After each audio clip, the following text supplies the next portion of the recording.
Hello everyone, welcome to Recursive Gaming. In this video today for Sands of Salzaar, I'm going to be talking about base management. So how you siege a city, how you take it over, what you can do with it after that, and then how to build your base and what options there are. And I'm going to start by sieging this city right here, the Hidden Village in the Twin Luna Valley. So let's go ahead and get started.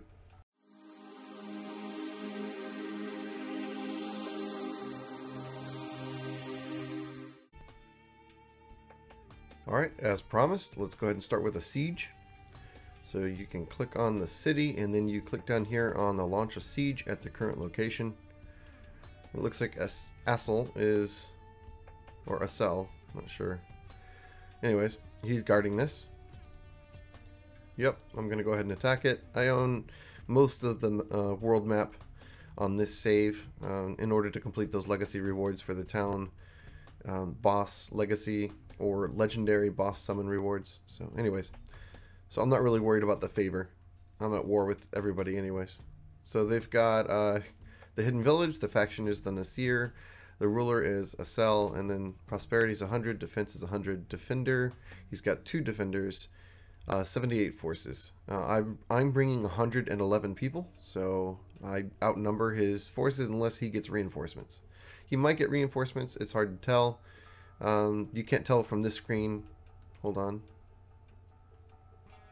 So he's estimated to get 81 from Fleur. But Fleur is a long ways away. I'm not sure if they'll get here in time. I'm not seeing an estimated time, so we'll see. We'll see if they show up or not. So you have to wait a while, and as you can see, the time is passing over here. So 96 versus 111. I should win this, no problem. But it's not as simple as this. Like, you have to actually fight after the siege preparation is over.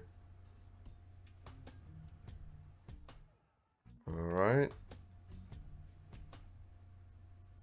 We got it, and they never got any reinforcements. Let's go ahead and do this fight.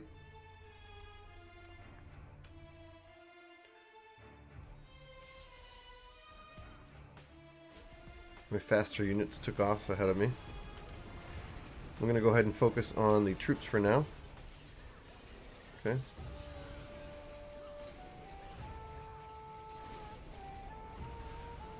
Alright, doing some good damage. Nothing's really surviving us. Alright, moving on. Psybolt is so good on Spiritmancer. And then guaranteed crits on your Spirit Bolt. But honestly, Psybolt is just really good because of the massive range that it covers. So yeah.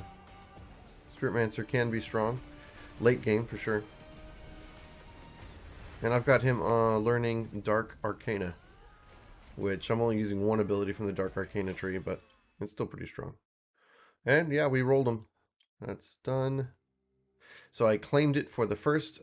Did not mean to do that so quickly, but basically you can, you know, either siege it for the resources, and you get immediate resources back, such as stone and wood and utar and stuff like that. You can give it to one of your subordinates. You can take it for yourself. So there's a couple of options there, but I want to. Let's give it to Hardham. Actually, let's select another subordinate. Let's give it to Makan. Alright, Makan. It's all yours, buddy. So, let's see. Did I lose anybody? No. So, Makan was not in my group. He was somebody that liked me a lot. He was basically in my faction, but I dismissed him to make room for other people that I wanted in my party instead. But he remained in my faction because my affinity with him was so high. So, even after dismissing him, he was available as an option to place here as a ruler for me instead of taking from my current party, which is what I chose to do because I want to go to a different city to actually show you some of the base management. So now, if you come to the tribal hall, he's not here right now. He was probably roaming around on some other part of the map, but as soon as you assign him to this spot as the ruler or the sultan of this town, they immediately start making their way here, and this is where they come to. And then once they come here, they take a path. I'm not sure where he's going to path to, but he's probably going to path between Hidden Village and Golden Bazaar. That would be my guess. And so he'll path between those two, but mainly he'll be based here, so he'll protect it. So it doesn't matter if he's away from here. If somebody comes to try and siege this, one of the AI groups comes to try and seize this, then he's going to be close by. He'll just run right back and then be there for the siege. So that's how that works. He'll never not be here for the siege, even if he's not currently at the town when it gets sacked or sieged. All right, so if we come here, really quick, I'll show you. As soon as this is an option, I am not this city's administrator. This is important, guys. If you want to do base management, you have to take it for yourself. So rather than giving it to one of your subordinates, you have to take it for yourself to do the base management. Okay, also, you'll see in the tribal hall, the witch does not show up. Also, this is not one that a witch would normally be at anyways, so that's not really a good example. All right, well, I'm not actually sure if the witch would show up or not. Hold on. We can test that in just a minute. We can test that after we're done with the base management. So let's go over here. We're going to do base management. All right, so I captured this a while ago. This is required for one of the legacy rewards. Golden Hill Bazaar. Golden Bazaar right there. So I had to capture this. And in order to get that legacy reward, I've talked about this in another video. What? I just owned this. Somebody captured it. All right, well, I got to take it back. 36 troops. Okay. Somebody came and sieged it behind my back. And that's possible, right? So if you go and capture something, if you're not placing troops there, which I'll show you in just a minute. If you're not placing troops there, if you're not setting a ruler over it, then somebody can just come and take it right back. And they got reinforcements. I'm now going up against 127. Okay. So if I had placed a ruler here, then it would have been protected. However, I would not have been able to do base management. So any base that you keep and do base management for, keep in mind that you also have to protect it, because it does not have an assigned ruler from you protecting it. Now you can garrison troops, and I'm going to show you that in just a minute. Okay. Oh goodness, I'm getting knocked around by the cavalry. Goodness, he's very strong. Okay. That's alright, we're still going to win, I'm pretty sure. Boom, 6,300. That's that Dark Arcana ability. Hits very hard. Alright, yeah, we're definitely winning. Up top, on the top right, you can see I've got 12 reinforcement, he's got 11. So we're roughly even. I'm slightly ahead, but we're roughly even. He's got towers, though. So his towers give him a lot of extra strength. Those towers hit really hard. But I'm pretty confident we're going to win this, no problem. Alright.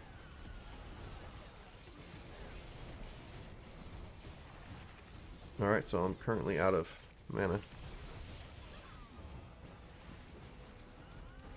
Alright, so here we go. We're destroying his camp. Then he can no longer summon troops. And that's it, we win. I did 328,000. Way more than everybody else. So you'll find that you pretty much carry the battle and do most of the damage.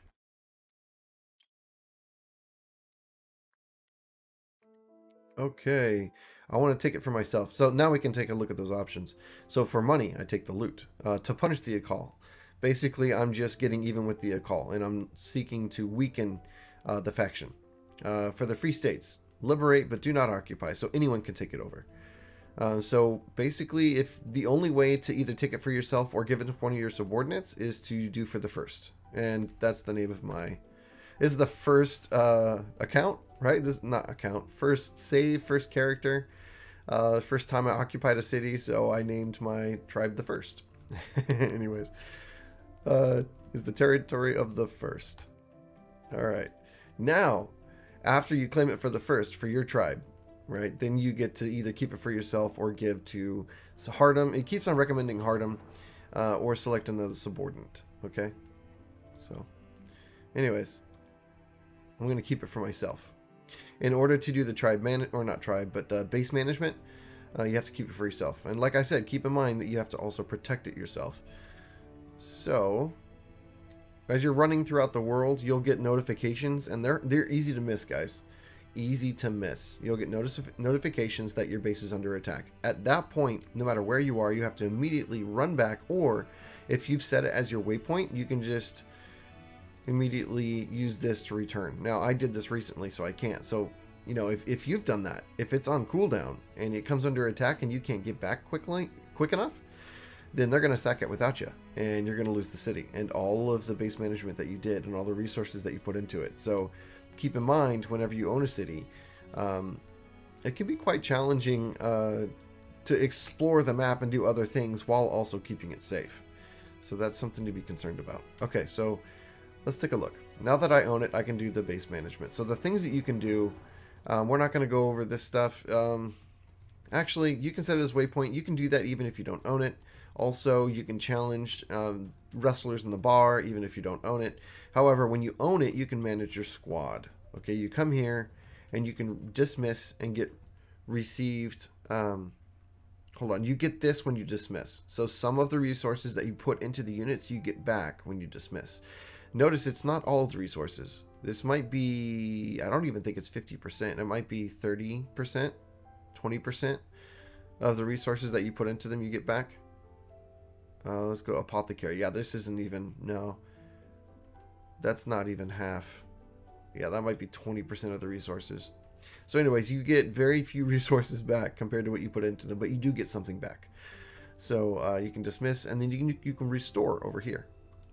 And then if you go to the tribal hall, this is what I was talking about. This mysterious witch did not show up at the other location. And this is, I know this for a fact, is because it is a legacy reward. Okay, so the reason the mysterious witch shows up at this location and not the other one is because the hidden village is not a legacy reward. And specifically, that's because you need to do the boss from the mysterious witch in order to get the rewards from those legacy rewards. You can only do this at certain towns. Okay, this is only an option to summon this legendary boss at certain towns. And it's the best rewards in the game, so it's totally worth your time. Let's do that. Alright, looks like we're going against the Phoenix. Okay. Very strong. And we win.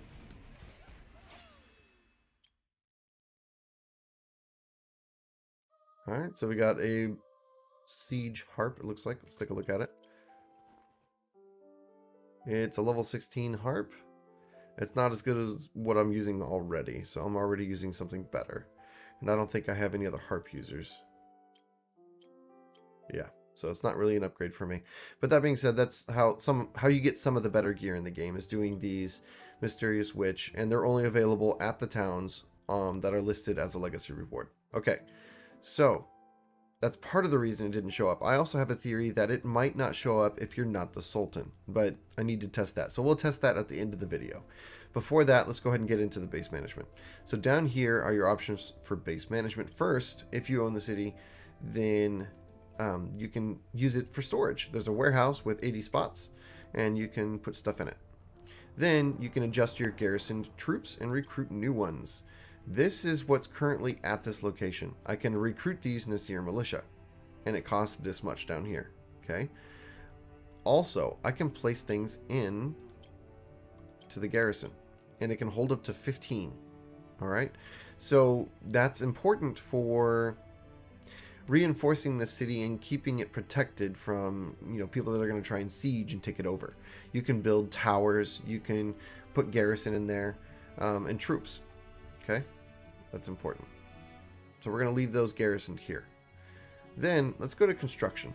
If you click on construction, you come to this screen. Important to know is that while you are in construction, time does not pass. If you look over here on the top left, there's no time passing in the game. And that's really important. Actually, I'm going to exit. I see some jade. For all of you who are looking for bandit camps and jade, we just found some. Just northwest of the Golden Bazaar. Really, really simple to miss. Wow, right there. I forgot that was there. Anyways. Alright, so I've got 112 jade. I was trying to farm jade before this video, so that way I had enough to do this base management, because base management is not cheap. It takes quite a few resources. Alright, let's go back. We are in construction mode. Quick note, gotta exit again. You want to save. All right, so I hit F5 on my keyboard and that created a quick save. You want to save before you do this because the only way to see every option available is to destroy what is currently in that spot. For instance, here, when you click view, all it says is that. Okay?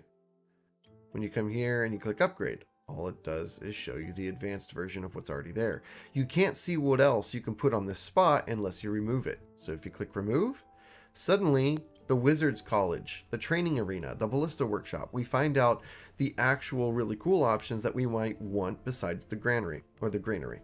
So I want the Wizards College, guys. That's only base level 3 plus, but I know I want the Wizards College, so got to remember this spot. And I might not be opposed to leaving the granary there until I'm level 3 and then replacing it. Okay, so let's do a quick reload because we know that we want to replace the granary, but we want to leave it there until we're level 3. Okay, so we did that. Quick save so that we could destroy that and find out what else we could put on that spot, right? That's how you got to do that. Then up here, I know that the mine is the only thing that can go here. I already checked. So I don't need to destroy this mine, but if you were doing this, you would probably, do the quick save, destroy the mine, see that, oh, all that can go there is the mine. So you would reload your save so that way you wouldn't have to rebuild it. Anyways, let's go ahead and build what we can build and upgrade our administrative office. So we're going to be upgrading. It doesn't say what level we are upgrading to, but I think we're upgrading to level 2. I think it starts at level 1. Okay. So I think we are now level... Alright, so we have to upgrade to build and upgrade more facilities. Can also recruit more troops. Okay, does that mean 3 days need to pass? I'm not sure. Alright, so let's go ahead and just... Yeah, we're not level 3 yet. So these require level 3. Let's go ahead and build some stuff. Okay, you can only do one project at a time. That might mean that this needs 3 days. Let's go ahead and wait. So we're going to wait for some time to pass. I'm holding down control on the keyboard to make the time pass faster. Okay. As soon as the day passes, I'm going to open up the construction menu again and see if it's had some progress. Okay, so let's take a look. I also need to buy some food because I'm running low on food.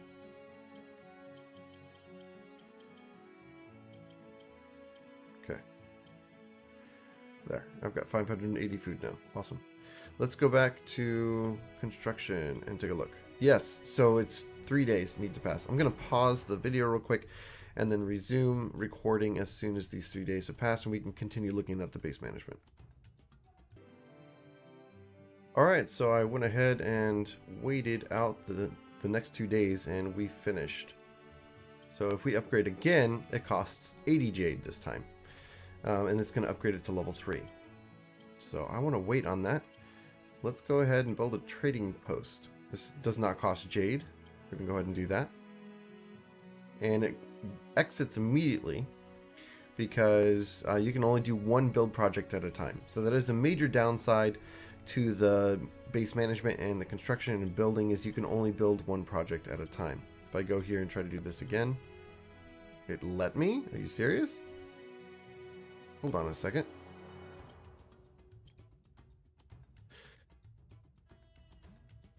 Okay, so obviously the user interface in this game needs some work, but if you recall, I couldn't do more than one build option at a time when the base was at level 1. Perhaps level 2 bases allow you to do 2 construction projects at a time. Let's try a third. No, can't do that there. Alright, another trading post. It lets me do 3. Is it because they're all trading posts and it only counts as 1? Oh my goodness, this game. Oh man, the user interface in this game is so wonky. Hey, that's why I'm doing it for you guys, right? We're figuring it out together. Alright, logging cabin. Okay, there we go. So, ongoing projects at this location have exceeded 3. You can't start a new one. So it looks like we're limited to 3 building projects. And I don't think I can upgrade. Yes. Okay, so I need to wait 1 day and then all of these will complete. Hopefully all at the same time. Let's go ahead and take a look. Alright, so we're waiting it out. Holding down control. Pass the time quickly. Normally I wouldn't advise this. I'd advise going around fighting bandits, capturing other cities, doing exploration, or trying to win other heroes over to your side. You know, farming jade, that kind of thing. Going around and doing the dungeons that, you know, allow you to do them so many days in the Zagros Mountains, going to all your towns and then doing those legendary boss summons, that kind of thing. Alright, so we finished. We have 3 trading posts. Trading posts. Trading posts. Alright, so we're going back to the tribal hall. Let's go back. Can we upgrade these? Yes, comes with 2 caravans. Okay, so we can basically make it so that we get constant trade income from this city. That's very nice. Good constant source of Utar, but as you can see, I don't really need Utar. Just from playing the game, I've got 92,000, so you get quite a lot of Utar's rewards just from going around to the bandit camps to get jade, fighting the bandits, and then sieging towns, as well as doing all the legendary bosses and the dungeons and all that other stuff. You get plenty of Utar, so yeah, so we can upgrade these buildings, but I want to show you guys that Wizard's Tower. I want to build that Wizard's Tower, so let's upgrade this one more time. And while that is upgrading, let's test. I want to test this. This is upgrading and it takes 10 days. Are you kidding me? Oh my goodness, I'm going to make a sandwich while this happens. All right. Can I do something else while that is happening? Yes. Takes 3 days. This takes 10 days. So I'm limited to, it looks like 3 build projects, but even though it takes 10 days and the base itself is upgrading, that it still only counts as 1 construction project. I don't know why it exits automatically. I'm not doing that. It's exiting the build menu automatically every time. So that's kind of frustrating, but all right. So let's see. Can I do one more? Because I think I'm currently at 3. Let's try and upgrade. No. Okay. So still restricted to 3. Well, we've got this trading post upgrading, and we've got this logging cabin building. And this is going to take 10 days. So, tell you what. Let's wait a day for the logging cabin to finish. And we're going to exit. Okay. And then after the logging cabin is finished, I will build something else. And so we'll constantly build and upgrade the city that we own while we wait for the 10 days for that to go. But I won't make you guys wait the whole time for that, because that's just going to take way too long. Yeah, look how slow this time is passing. I wish there was a way to make it pass faster than just holding down control. I tried left clicking this, right clicking this. If there is a way, somebody let me know. Okay. That's done. Logging cabin is finished. Can't build this. These require level 3. What else should we build? Don't want to upgrade the granary. We're just going to replace it. Let's go ahead and upgrade the mine. Get more ironstone. Nice. That's going to require how many days? 2 days. Okay. Well, I'm going to go ahead and continue upgrading and stuff.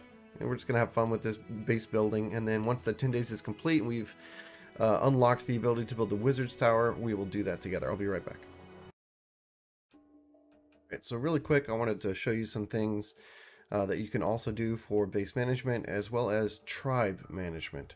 And this is really important to know. We're still waiting for the Golden Bazaar to finish. It's only a couple of days now. I've only got three days left. I've fully upgraded the logging camp, the mining camp, and both of these trading posts, and this trading post is on its last upgrade. Okay, so this is what I wanted to show you. If you come down here to Intel on the bottom right, you can see everything about your faction. This is the first. This is my faction. It shows the territories, the characters, the squads, and the relationships. Okay. If I minimize that, and over here on the left, I can look at each individual location. If you look at certain locations, it'll tell you who owns it. Okay. Sultan of this town, Triptych Rock, is Makan, but I own it. So it's part of my tribe, and I gave it to Makan. So Makan is currently ruling it. This is how he's built it. This is his current resources coming in. He's got 16 forces here. This is his income. So remember, 475, 75. Okay, now let's go down to Golden Bazaar, the current town that I am right now working on. And I am the Sultan of it. It's part of my tribe, and this is my income because I upgraded my mine and my lumber mill. So I have more income than Makan. I have less forces though because I haven't really assigned forces to it to protect it. Okay, but I do have 5 protecting it. So you can come here and take a look at the cities and you can get an idea of what their income is daily, as well as what forces are protecting it and whatnot. Okay. Another thing you can do at Intel is up here in the top right, the diplomacy and strategy. Okay. You can appoint a sultan. So if you have a city or town that you own belongs to your faction, you can appoint a sultan over it. Okay, let's say I wanted to give Golden Bazaar, the one I'm currently working on, which I'm not going to. Let's say I wanted to give it to one of my people. Then I would select one and I would confirm. But I don't want to do that, so I'm not going to select anybody. And to exit this, you can't click outside of it. There's no X, right? There's no exit. So you just have to make sure nobody's selected and hit confirm if you want to cancel. That's how you cancel things sometimes in this user interface. You can depose a sultan. So remember we were looking at Triptych Rock. Let's say I want to depose Makan. I'm not going to, but that's how you would depose a sultan. And then this is what I really wanted to show you guys. Let's say I want protection over the Golden Bazaar, but I don't want to assign another companion or hero as sultan over it. I want to do the base management, but I also want it to be protected. You can do that by going to reassign personnel. So I'm going to reassign to the Golden Bazaar Isa. Yes. Boom, he just left my party. I now have a free party spot, and he is now in the tribal hall. Okay? He's a captain assigned to the Golden Bazaar. Meaning he's going to path, as I told you before, they do pathing. He's going to automatically path between this Golden Bazaar and a nearby city. I can't set where he paths to, but the important thing is he will always return to the Golden Bazaar, and if it's ever sieged, during the siege preparation, he will show up as reinforcements. Okay, so now Isa is guarding this, and I am still the Sultan. So that is how you assign heroes to guard bases that you want to stay Sultan of. Then, again, we talked about garrisoned troops. I can come down here and I can garrison more troops. I can garrison this one, right? I can garrison any of these. But that is how you can assign heroes to protect things. And I'm not sure what the limit is on how many. Of course, you wouldn't want to set your whole team, then who would you explore with? But I guess you could go around recruiting large portions of the map and then seeing how many you could possibly set as captains. And then you'd never have to worry about it getting sieged. It would always be protected. So there are ways to make sure it's protected, and you don't actually have to return every time the town is sieged. You would be able to set your captains, and they would do it for you. Okay, so again, let's go back and try one other thing. I want to show you this last thing. Muster up a squad.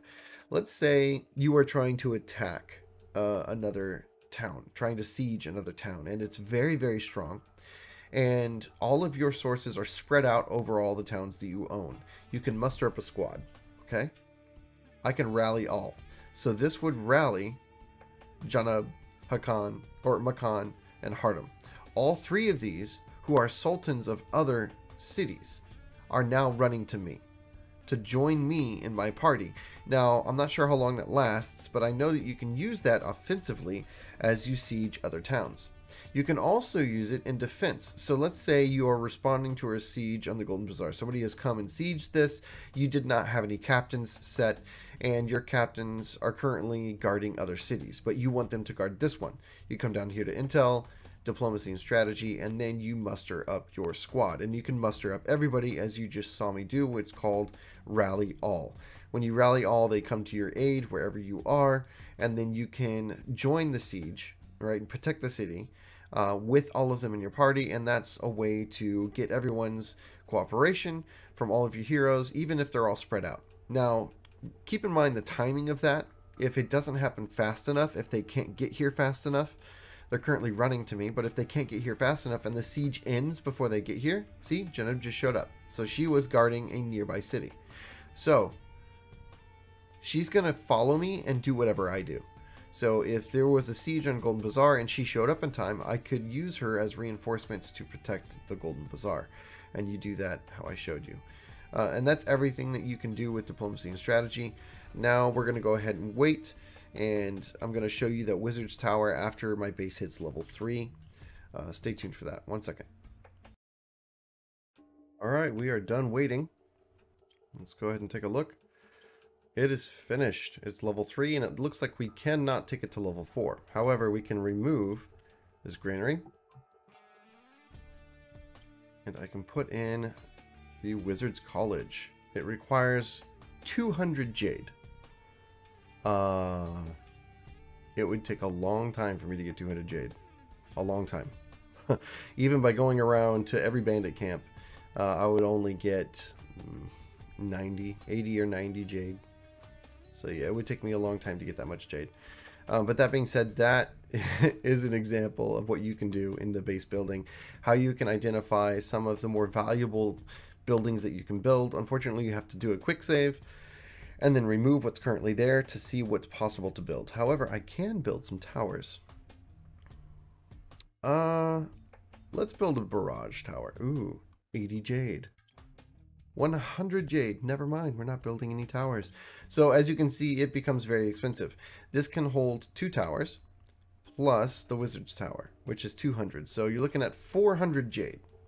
400 jade to get 2 towers plus the Wizard's Tower. Let's see if it costs jade to upgrade this. It does not. So even at level 3, the trading post does not require jade.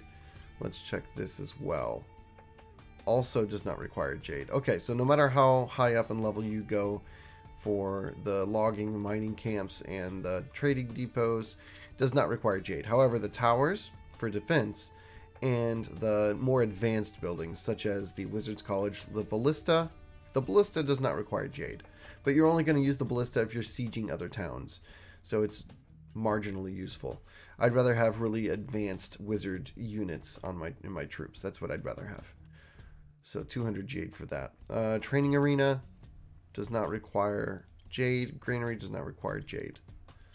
And to my knowledge, this Wizard's College is very advanced for a building, and not every town is going to have the option to build advanced buildings like that. Okay, so let's say I went down to Muftarak Village or whatever, then I don't think I would be able to.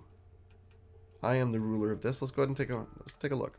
I don't think I'll be able to build an advanced unit or an advanced building like the Wizard's Tower at this town.